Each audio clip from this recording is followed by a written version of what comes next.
Il est 7h10, l'heure d'ouvrir notre fenêtre sur l'étranger. Vous partez à Londres. Exactement, on va retrouver Maëlys Septembre, l'une de nos correspondantes. Bonjour Maëlys, vous allez nous parler aujourd'hui d'un folklore, mais alors très très britannique. On sait que les Britanniques, ils aiment faire la fête, évidemment, ils ont ce petit brin de folie qui nous manque parfois. Alors aujourd'hui, vraiment, l'exemple que vous allez nous montrer ne fait pas exception.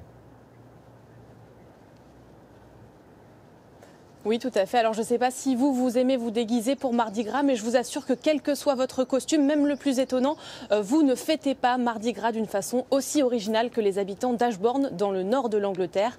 Le Royal Shrovetide Football, c'est le nom de cette fête traditionnelle célébrée chaque année dans ce village depuis plus de 500 ans. Vous allez le voir, c'est un peu fou. C'est une sorte de match géant qui se déroule dans toute la ville avec des mêlées, de la course. Les habitants y jouent aussi des coudes. C'est très, très mouvementé.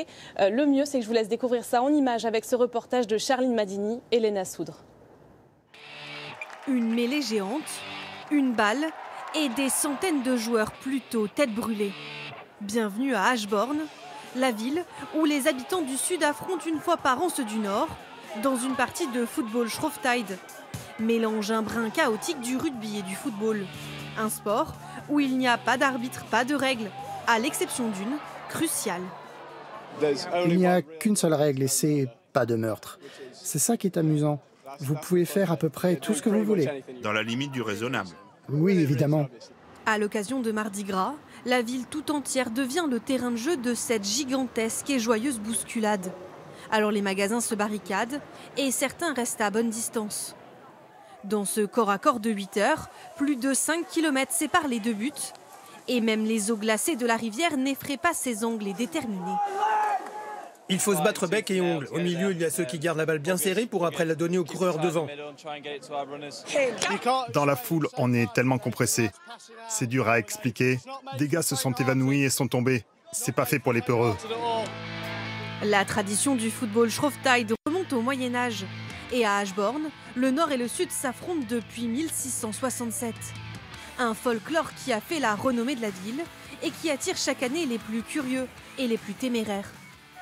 Un suspense jusqu'au bout de la nuit pour cette édition 2023. Le Nord l'emporte finalement 1-0 grâce à ce but. Ovationné par toute une ville, ou du moins la moitié. Ah, c'est magique. Je pense que Maëlys, vous ne trouverez pas meilleur exemple pour nous parler effectivement de la Grande-Bretagne que cette fête. C'est assez original. Bon, je crois que vous avez un petit palmarès justement des fêtes les folkloriques à nous présenter. Oui, exactement. On a voté de façon très sérieuse avec le Bureau de Londres pour vous offrir ce top 3 des fêtes traditionnelles britanniques très, très british, les plus surprenantes. Alors le voilà, le top 3. Numéro 3, le Flaming Barrow, une course de tonneaux en feu. Les habitants font la course à travers la ville avec un tonneau en feu dans les mains. C'est tellement difficile que certains s'y préparent toute l'année. Numéro 2, Jack in the Green, pour fêter l'arrivée du printemps, c'est bientôt, avec une procession dirigée par un homme recouvert de feuilles d'arbres. Le but étant de le dépouiller de ses feuilles pour être chanceux tout au long de l'année. Et enfin, notre préféré de loin, le cheese rolling, où les participants dévalent une colline très très escarpée en courant derrière un fromage lancé à plus de 100 km/h. Celui qui passe la ligne d'arrivée en premier et entier remporte le fromage. Vous savez quoi, Maëlys, vous avez les 3 prochains sujets à nous proposer pour Télématin, parce qu'on a envie de voir maintenant, forcément. Merci beaucoup, Maëlys Septembre, en direct de Londres.